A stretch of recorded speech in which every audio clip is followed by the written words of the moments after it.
Go to geist.buzzsprout.com to support our show. It'll help us continue to bring you the spookiest of stories. When you have a sec, please rate and review us on Apple Podcasts, Spotify, or wherever you listen. Thank you from the bottom of our dark little hearts. Every theater has a ghost. This emotionally driven institution is a container of experiences. Joy, tears, anger, passion, and death. All seeping into the brick like paint into a canvas. Its energy captivates you. It's alive with performances both past and present. It brings you into a different era, then releases you back to reality. That's why some theatergoers, actors, and staff never leave, even after their final curtain call.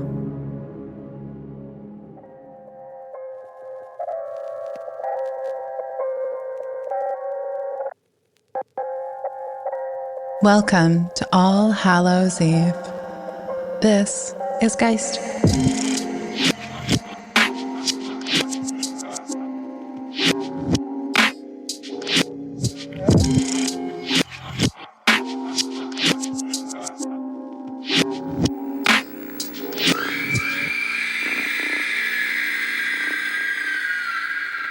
I met with Rhonda Collins. For years, she's worked in theater.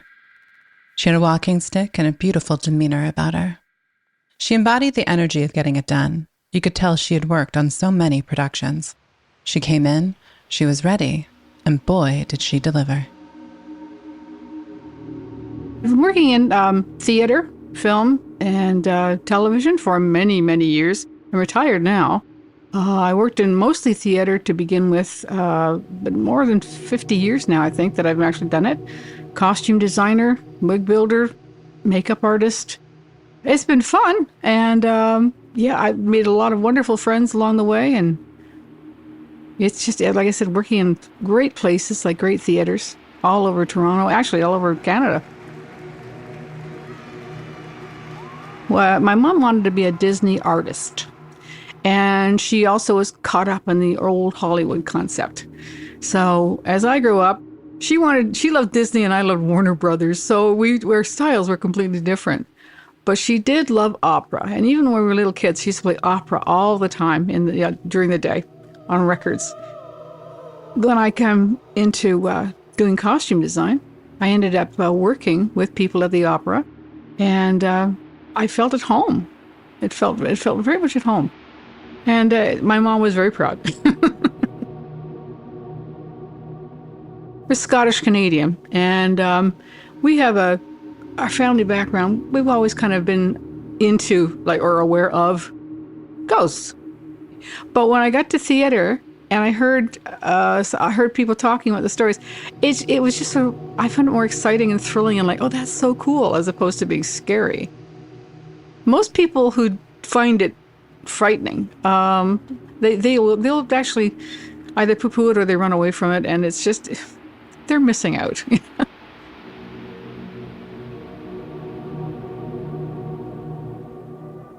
So when you're working on a show, especially if it's a long-running show, you end up working hand in pocket with these people for 8 shows a week. And you're working extremely hard, and you're choreographing your work around each other to make it a success. So Lion King is a very good example. If you're on that stage trying to do a fast change on a zebra and you're in the wrong place, well, you could get killed. Everybody has to know exactly what they're doing. The stagehands, the performers, the hair and makeup people, the props people. Everyone works so closely coordinated that at the end of the day, basically, you're beating with one heart. So when you had to end a show, that's why it hurts so much. It is like losing a family member, or saying goodbye, and you never know whether you're going to see the person again. Social media has really helped a lot with that. The folklore and superstitions surrounding the theater is really quite fascinating. And it's not a joke. Performers are truly affected by them. A bad dress rehearsal means that the show will be a hit. Blue should never be worn on stage, never light a trio of candles, never leave the theater without turning on the ghost light. They all have backstories, and the list goes on. There are so many superstitions surrounding theater. People know about don't whistle backstage, it's bad luck. Well, that's because back in times of Elizabethan theater, they used to hire sailors to come in and work ropes to move pieces of scenery, back and forth in the theater. And sailors communicate by whistling. If you're downstairs on main stage and you're whistling a song, somebody up top hears a whistle and they go, oh, that means drop the sandbag now. And you could kill somebody. You're not supposed to have live animals or live flowers or plants on stage. Bad luck. Well, think about it. A live animal on stage, they can poop. They can, you don't know whether that dog is going to go, here, there, everywhere. Live flowers, there's water, there's electrics, there's all sorts. It's just common sense. But there are some that are wonderfully weird. And you never ever mention the name of the Scottish play backstage. The Scottish play that she's referring to is famously known as Macbeth. If you said it backstage, it's a cursed play, and you would have to be made to go outside the dressing room, turn around 3 times, spit, swear, and then ask to come back in. And like I said, some of these actors took it quite seriously. I had this one performer, I loved her dearly. His name was Margaret Hamilton. And she was a big woman with a very deep, deep voice. She would just freak, you're out of here. And she wouldn't let you back in until you had turned around 3 times, spit, and sworn. I just said it. Should I stand up and... No, you're fine because you're not working in a theater right now. It's only when you got the brick and mortar theater around you and you're in a situation that calls for a ghost to... Okay, so I'm safe. Yeah. You're going to send flowers to a performer, which is a lovely thing, but flowers are never to be given before a performance. Never. You can send and they'll hold them at the stage door because it means you will give a lackluster performance if you get flowers before you go on. And also, you never send a bouquet of red and white flowers. Never send red and white roses or roses with baby's breath because red and white symbolizes bandages and blood. Flowers indicate a successful performance, so giving an actor a bouquet of flowers before the curtain falls could tempt fate for accidents and mishaps. It is considered good luck, however, at the end of a production to give the director a bouquet of flowers that have been stolen from a graveyard. I kind of love that one. Go figure. Oh, the ghost light. The ghost light's called that. For a reason. I mean, it was lit on stage and it was left there all night.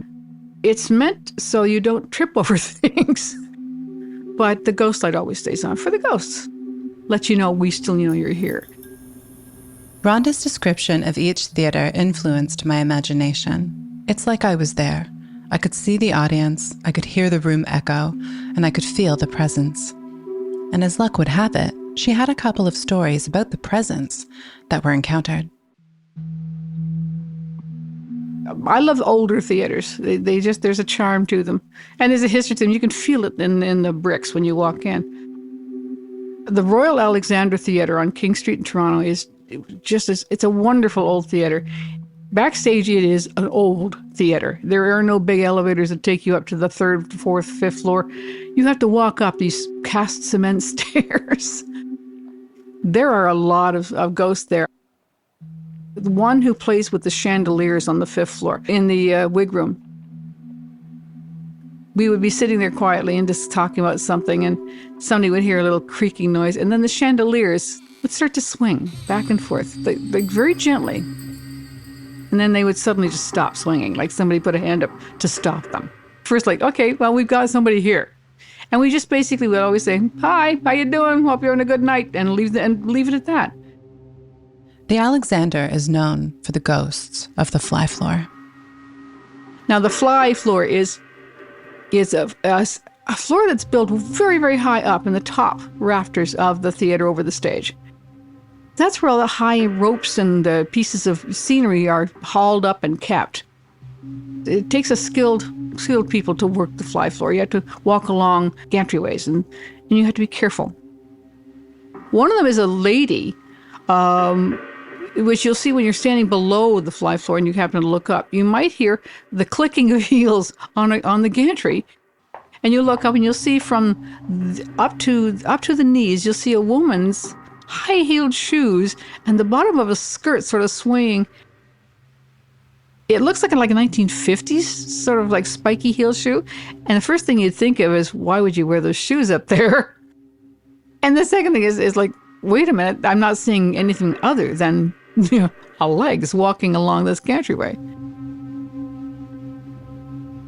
It seems that there's a ghost, and I have not seen this one, but the flymen have seen this one. And it's a ghost of a fly person, a guy that used to work there. He passed away on the fly floor. And they say he's still there. He's still working the flies. They see him leaning over and looking down. He worked the theater and he doesn't want to leave the theater. He's still there. And I love that. The most outstanding haunting was an actor. He's a British actor. His name was John Bennett. He was, if you Google him, he was in Doctor Who. That's the first time I ever saw him. He was in Doctor Who. This actor also had encounters. It was 1997, and it was the musical Jensen. There's a trapdoor in the floor of the stage that he was supposed to come up through. So when he's making his entrance, he has to go down into the basement under the stage, which is kind of a weird area anyway. And it is very, very dark, as you can imagine. He had one small light set up by his chair that he was supposed to be sitting in on the lift that's supposed to take him up through the stage. So he would get down there at least 10 minutes earlier and get into the chair and he'd sit. And you can hear the orchestra playing just off. In the orchestra pit would be slightly off to the right. And you can hear the actors clumping out above your head. And one night he was sitting there and he looked over, he said there was a man sitting in a chair about 10 feet away from him. He was wearing a costume from the 1760s, 1780s. He looked like a character from a Moliere play with a full-bottomed wig and the lace at the throat and the cuffs. And he looked over at him and he kept putting his hand up going, shush, shush, kept putting his finger up to his lips to shush him. And Mr. Bennett was like, who the hell is this person? Because he thought it was part of the production, like some guy had wandered in costume. Then, of course, he gets his cue. He opens, the chair goes up, he goes on, they do the scene. And he comes off, and the first thing he does is he goes to stage management and says, there's somebody in the basement. And they ran down, and of course, there's nobody there. There's no chair, there's no nothing. And it turns out that a few other people have seen this character in the basement. He swore it was a person. He said, that you're not telling me that was a ghost. That was a person. He knew it was a ghost afterwards, when we finally convinced him that nobody could just get in there with a chair and a full costume. It's a shame. Mr. Bennett passed away not too long ago, which is a shame because I'd love to have found out if he'd had any more experiences like that during his run here. The Elgin Winter Garden Theatres is a rare thing in this world. It was two theaters that were built. One was on top of the other. And they used to have wonderful vaudeville shows, and they had silent movies with a small orchestra. And it was, again, it's a terrific thing. Built in 1913, the complex was a Canadian flagship of Marcus Lowe's legendary theatre chain. Designed by Thomas Lamb as a double-decker theatre complex, it contained the Winter Garden Theatre, constructed on top of the Elgin Theatre. The two theatres had distinctly different personalities. The Elgin was all gold leaf and rich fabrics, a formal theater of plaster cherubs and ornate opera boxes. The Winter Garden is a botanical fantasy. Its walls hand-painted to resemble a garden, its ceiling a mass of fake flowers and twinkling lanterns. The theaters have played host to greats such as George Burns and Gracie Allen, Sophie Tucker, and Milton Berle. It ran out of money and the owners closed the door. They simply turned the key and walked away. And it sat there, moldering for for decades, until somebody realized it was there.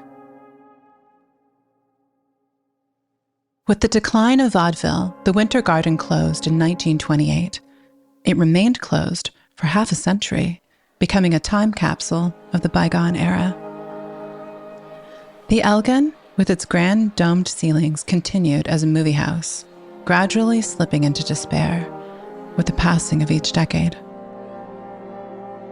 In December 1989, the Elgin and Winter Garden theaters reopened.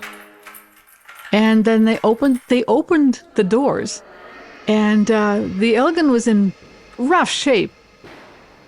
Then when they went upstairs to the Winter Garden, it was a time capsule for the period, because they opened the doors and it was just glowing with hanging artificial flowers and paintings on the ceilings. And both of them are great little theaters. We've done a lot of work there. We've done a lot of shows there.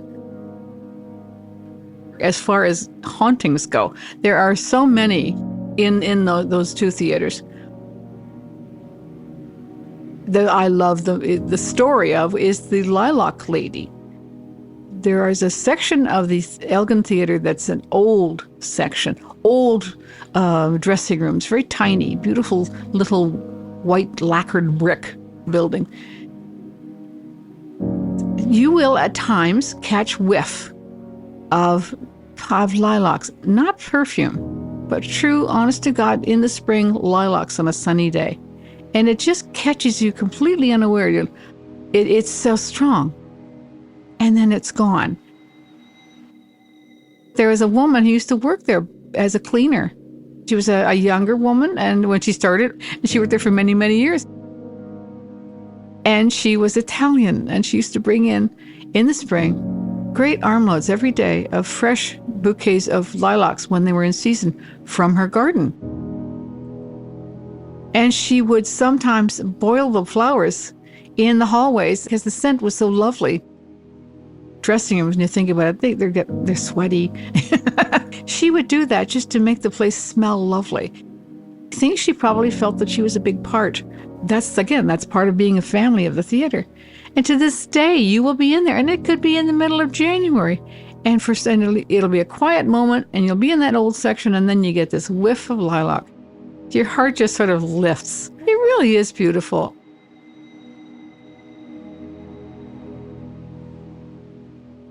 Well, when they were renovating, first they started with the Elgin because they wanted to use the Elgin for the production of Cats.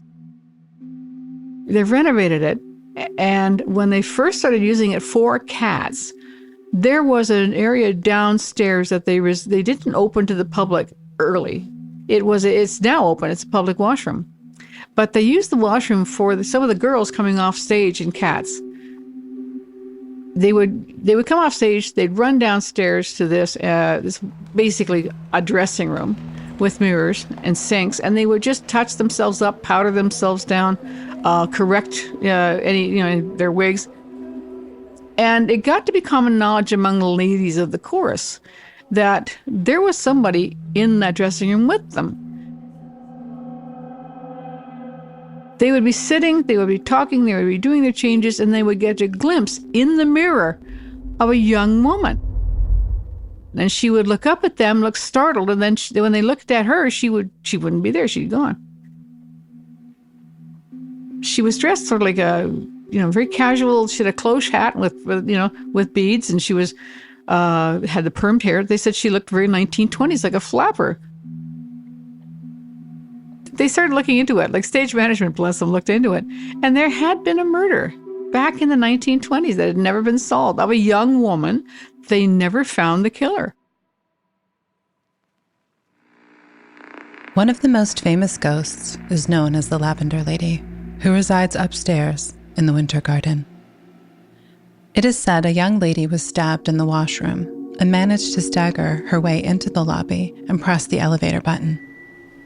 Back then, elevators were manual and were operated by a person. So when the elevator operator got to the top floor and opened the door, the lady laid there dead. Now sometimes the air fills with the scent of lavender.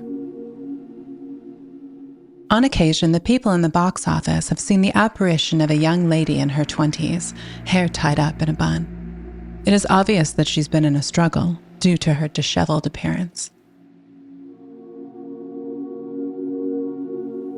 Stage managements, I love them. They do one of the hardest jobs in theater.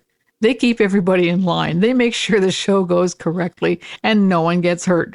And the audience gets the best experience. One of the biggest ghostly performances is from the stage manager, which Rhonda likes to call him.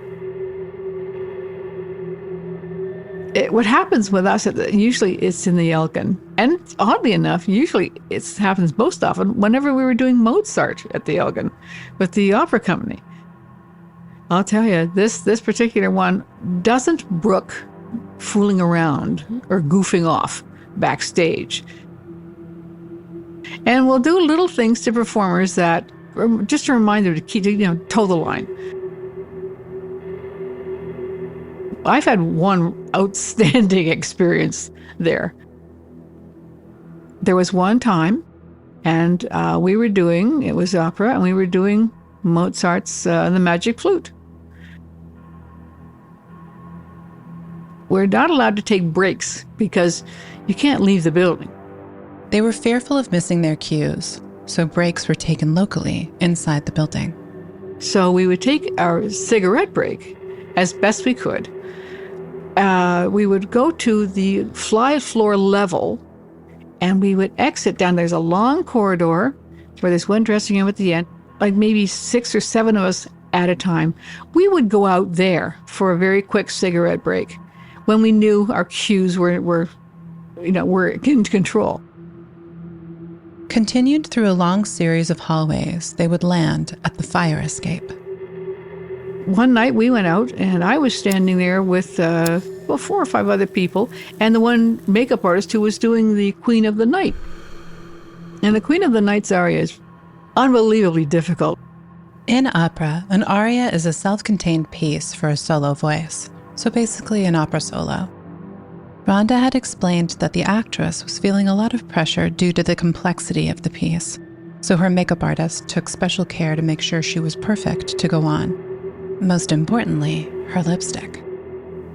Her makeup artist would go down, and just before she went on for her big aria, he would go down and make sure that she was looking perfect and her lipstick was flawless. That was the one thing she really had to know, that she looked good and her lipstick was good. So he came out with us and we were standing outside and he was talking about this and we were talking about that.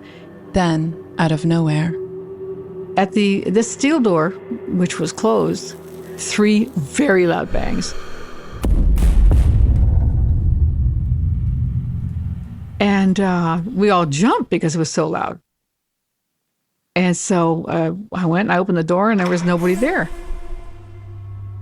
We basically just shrugged it off, closed the door, and went back to talking with my friend. It happened again. And you could see the door moving. It was hitting so loud that we thought you might be able to hear it in the theater. That's how loud it was. So he went and he opened the door. Nobody there. So he went in and I went with him and we walked down that long corridor. And there was a dresser at the far end sitting outside of that little dressing room. And we said, "What's going on? Who's banging the door?" And she said, "What are you talking about?" And we said, "Well, who's been banging the exit door?" And she said, "I don't know what you're talking about."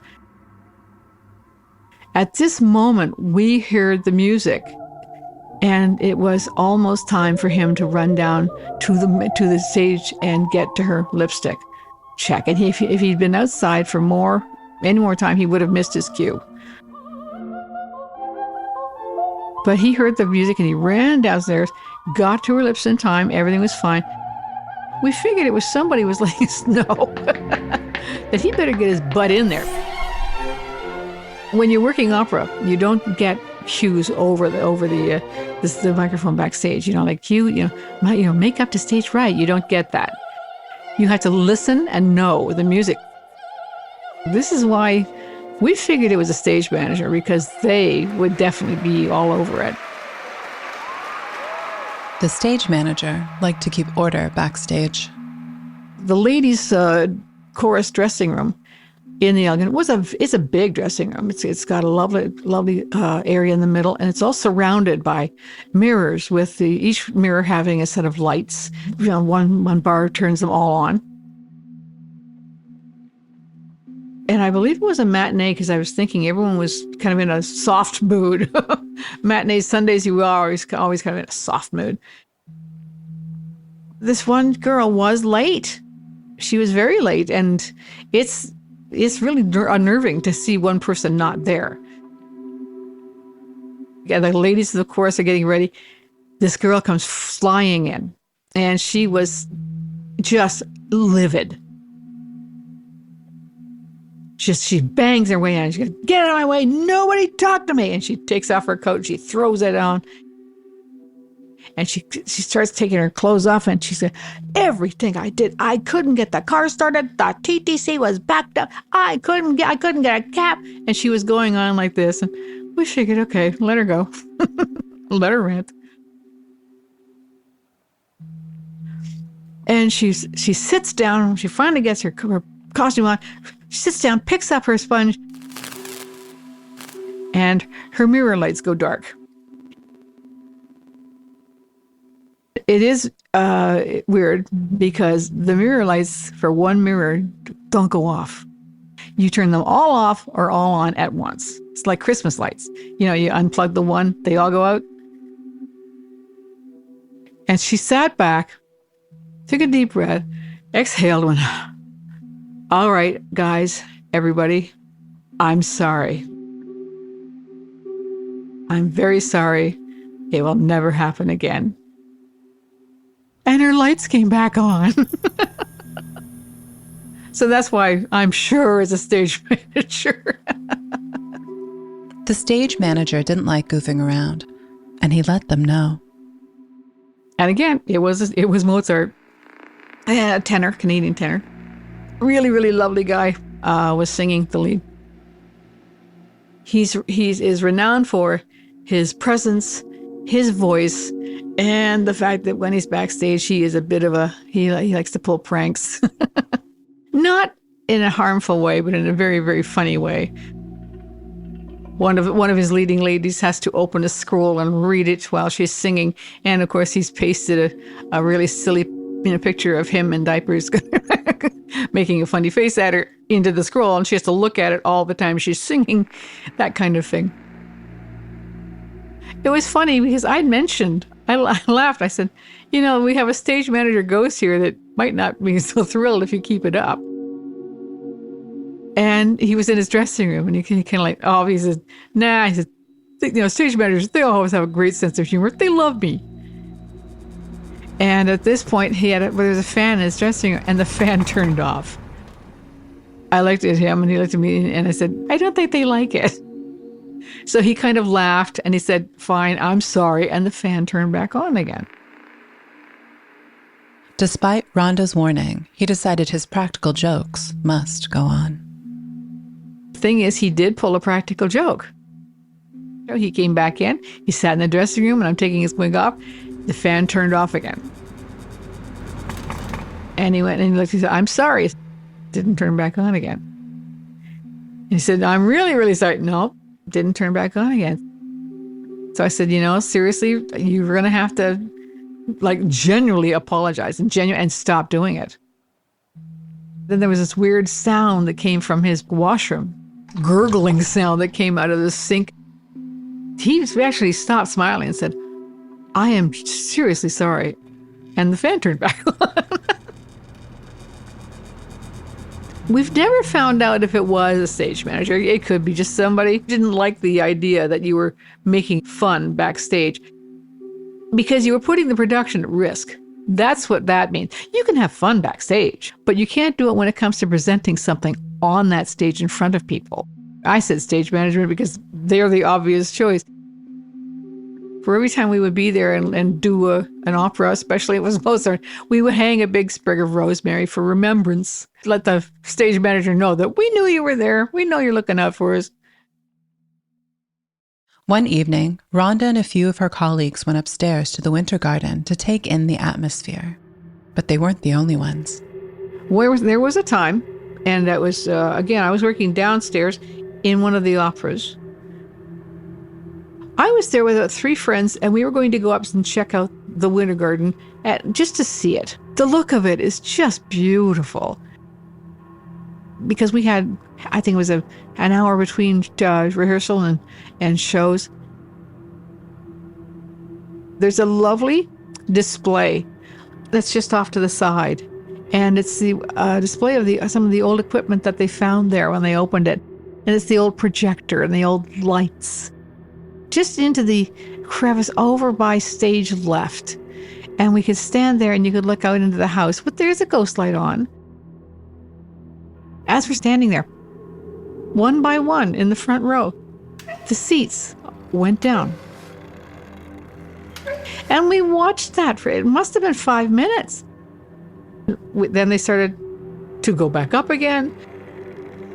And then a few minutes later, it would happen in another row over. A couple of seats would go down. Then they come back up again.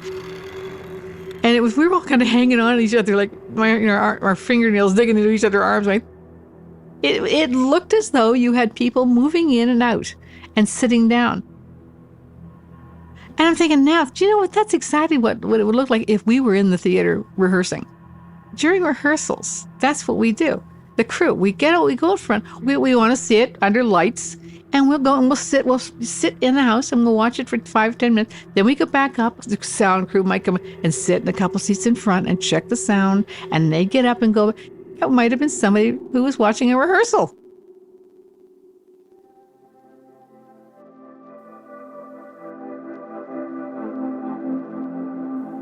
I miss the theater a lot. I really do.